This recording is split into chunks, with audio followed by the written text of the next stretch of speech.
Hello everybody and welcome to the Cyclical Investors Club YouTube channel.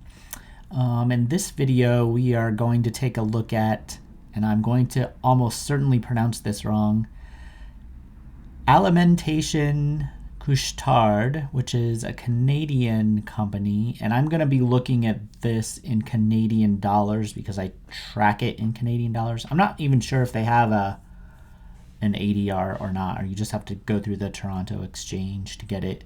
My understanding is they are a gas station convenience store chain.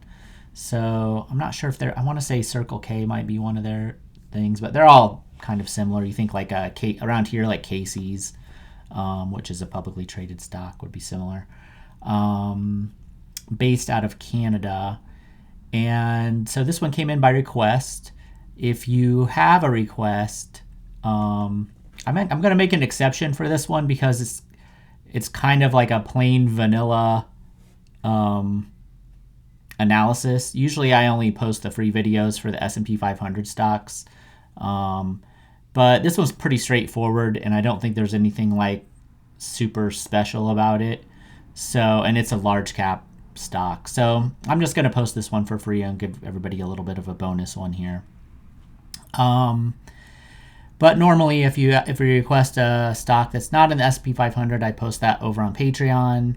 And in my full service Cyclical Investors Club, which if you join Patreon for $5 a month, you get a big discount to the full service. And then you can just look at these in my spreadsheet anytime you want to. You can chat with me. You can do all kinds of other stuff with all my other strategies and all that good stuff. And that information will be down in the description. But for today, let's just take a look at this one because it's pretty easy, actually. This is a nice, straightforward one. If you're just learning how to like analyze stocks, I mean, this is one that you could do. It has a few adjustments that I'm going to make, but not too many. As always, this isn't individual investing advice. This is just how I analyze stocks. So I'm going to basically share with you exactly how I would think about this and the numbers I would look at and what I would do to try to figure out if I wanted to buy it, and then if I did, what price I would want to buy it at. This is one I would buy at the right price, and I'll show you why. So this chart should kind of explain why. This dark green area is the historical earnings per share, and as you can see, it basically steadily goes up, which is what we want as time goes on. So that looks pretty good. It looks like they probably did have a little bit of cyclicality back here. But yeah, so just a moderate cyclicality, a little bit of a slow period here at the beginning of the Great Recession. But nothing too crazy or worrisome or anything like that. Excuse me.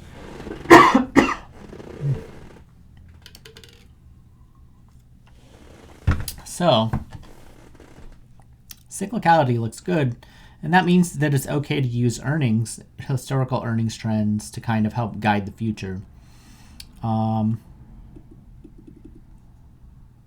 Maybe if I can get, oh, I froze up. Oh, there we go. Okay. A little snafu, but I think we're back working again. Let's see. Okay, yeah. All right. It didn't like me coughing. So yeah, we can use earnings to help us kind of with the valuation here to see where we might want to buy. And usually history is a good predictor of the future when it comes to earnings. And what you want to do is pick a good time frame. Now, when I look at something like this and I see they had 46% growth here, I usually will try to pick a slightly more conservative time frame. So I would probably take that out because it's unlikely that's going to be kind of their standard growth rate, and everything else is pretty steady. So I would probably look at this from 2016 to 2014. I'm guessing if I look at my spreadsheet, that's probably exactly what I did before, but we'll see. Sometimes I do change it and I don't write it in my spreadsheet, but let's just check. Maybe I'll change it now if I didn't. Oops. 2017 to 20. So I even moved it forward one more year. So we can do that too.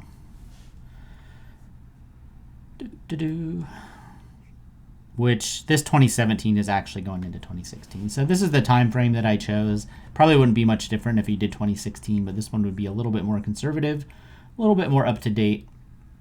This year looks like analysts are expecting it to kind of be slightly down, which probably makes sense after this big year.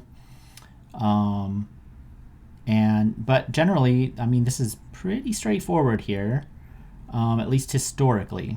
Now that I have my time frame, what I want to figure out is the earnings growth rate, because I want the earnings growth rate and the earnings yield, and those two things are what I'm going to use to project the future potential earnings and then the valuation based off of that. So what I want to do is, let me see what their earnings. So Fastgrass has 15.27. That's probably from down here up to about right here. Okay, just in a straight line. But since this is earnings per share, I like to also control for buybacks, because buybacks will lower the number of shares available and inflate the earnings per share. So I like to control for these. So they bought back about 14% of the company since 2016 or so.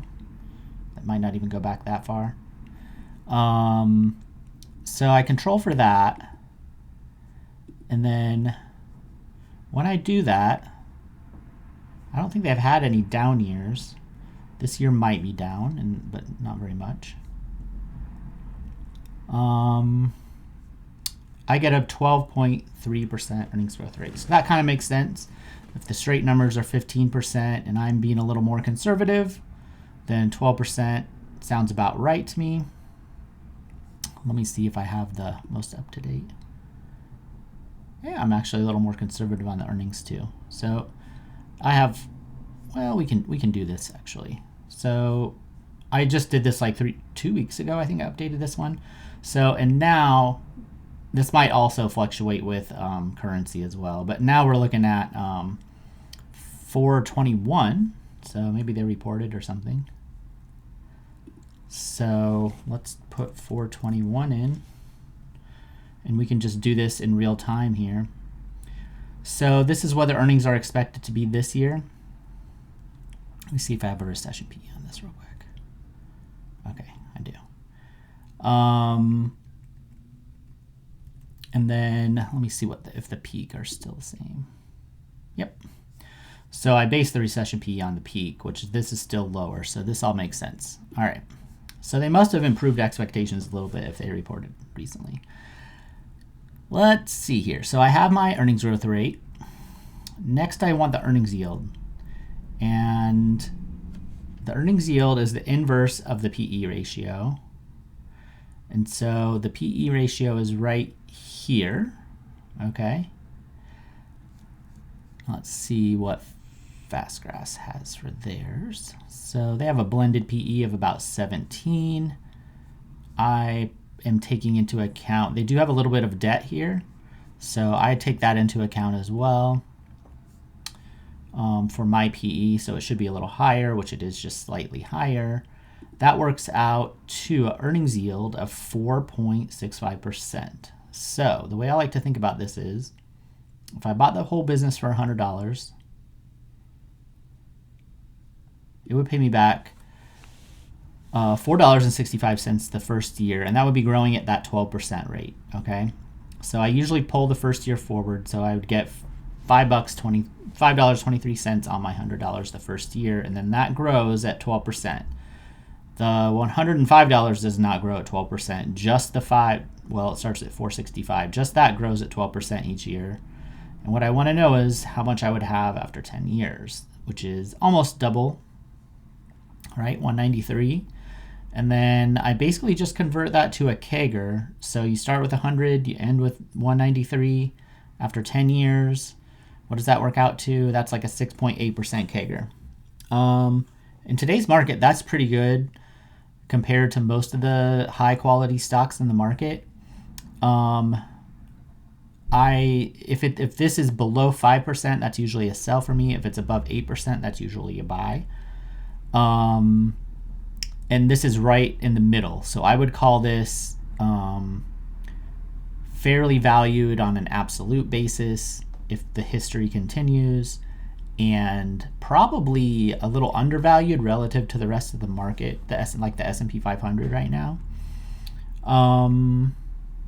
Let's see. So since I adjusted the earnings a minute ago, I'm going to see what price. This one doesn't adjust automatically. I just have to kind of test prices to see where it crosses my 8% threshold. So I can just do that now for everybody. So like 61, 7. There you go, 61.6. Okay, so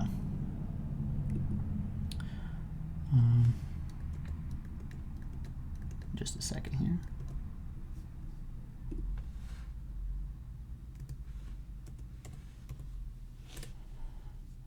Okay.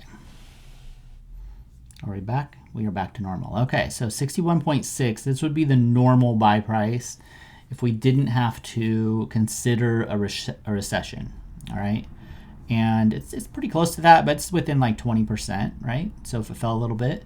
But right now, I do think we are at a high risk of recession. So you'll see my recession buy price is a little bit lower than that. It's actually not too much lower, but a little bit lower.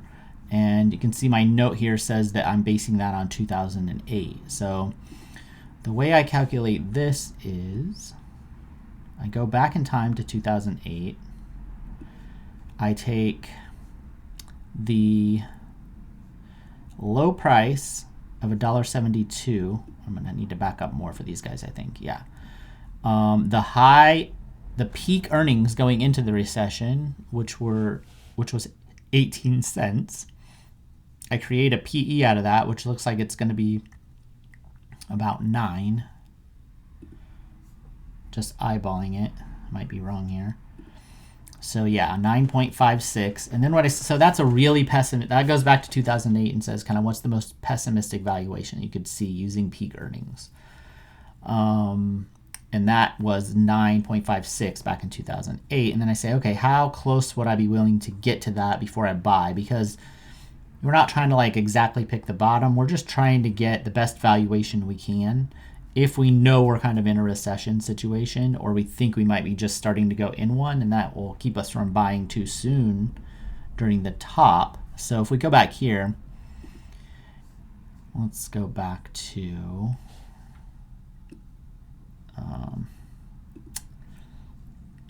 come on. Okay.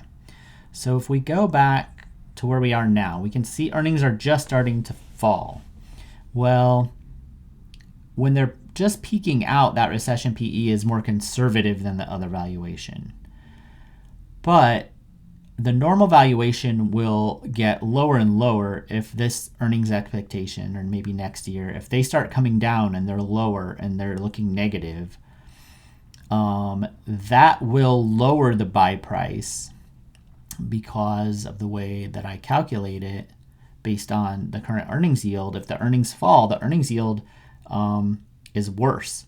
So that will cause this price to get lower and lower and lower. And at some point, depending on the business, if the trajectory of earnings is extrapolated down too much, this will get too negative. So the good thing about the recession PE is, especially for like moderately cyclical stocks, this one isn't too much. And you'll see there's not really much of a difference between them right now. One, because earnings have already started to come down. If earnings had been expected to rise 15% this year, and then they were all of a sudden expected to be down 1% or a little bit more, a lot of times you see prices overreact and adjust. So since this is based on peak earnings, it's not going to change during the crummy years that they have. Whereas this could eventually get too pessimistic, and it maybe, if earnings fell 20%, for example, maybe this comes out to like $35 a share.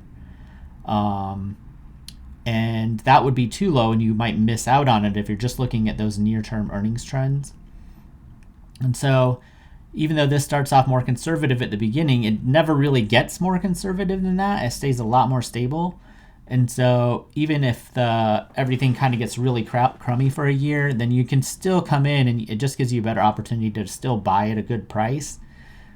The underlying assumption is that it will bounce back. So rather than just kind of slowly work its way up from that trough earnings, the idea is it bounces back quickly and then kind of hits its average earnings again, based on what it did during the previous recession. So that's a lot of gibberish, but that's basically how it works. And the buy price there would be 48.32 Canadian. Pretty sure this pulls in Canadian. I'm almost positive it does. I think it does. Actually, let me double check. 76.47. Yeah. So we're almost right on target here. So I think that's really it. If you want to look at something similar like a Casey's or something, they also have this very steady earnings.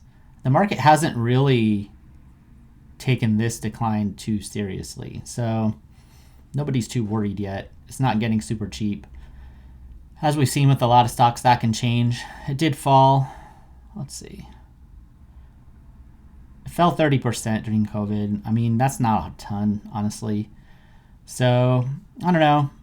It'll probably take a recession to get the recession price. But the good thing is if you get to the point where you're like, okay, the recession fears are gone, you can just not use this, and then you can go back and use this one. And maybe it will be if $57 a share, and then you can buy it at that point when that risk is kind of gone. You can still get a good price.